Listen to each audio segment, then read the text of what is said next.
Hey, this is Emily at Oz Inflatable Kayaks, and in this video I'm going to show you how to set up the Odyssey Tandem Inflatable Kayak from Jaspara.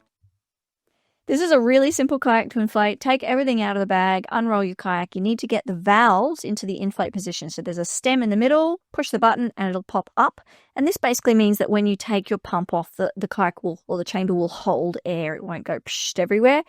Really simple. Everything is 10 psi in this kayak. 3 chambers, 10, 10, 10. The foot pegs are optional. You'll notice there's a rear and a front position up here, and then this position is for the solo paddling position. You can take the Odyssey Tandem out solo. These are optional, as are the splash guards. In terms of the splash guards, just be aware if you don't use them, anything that lands on the deck here is going to end up in your kayak. In terms of the foot pegs, I like to brace my feet and rotate through my core and use my whole body in the paddling motion. If you don't want to do that, just leave them out. It's totally fine. Now, when you put the seats in, make sure you tighten the front straps, and I haven't done it here in this video. Tighten the front straps right up. You want your center of gravity as far forward as you can to get this lovely bow shape in the water and helping you track straight. And then when you're in the water, if you're too far forwards with the foot pegs all the way forwards, you can move the seat back. Rear straps are optional.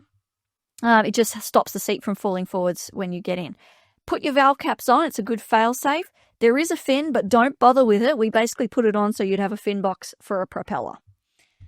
And away you go. If you have any questions about how to set up the Odyssey Tandem Inflatable Kayak from Jaspara, please get in touch. This is Emily at Oz Inflatable Kayaks.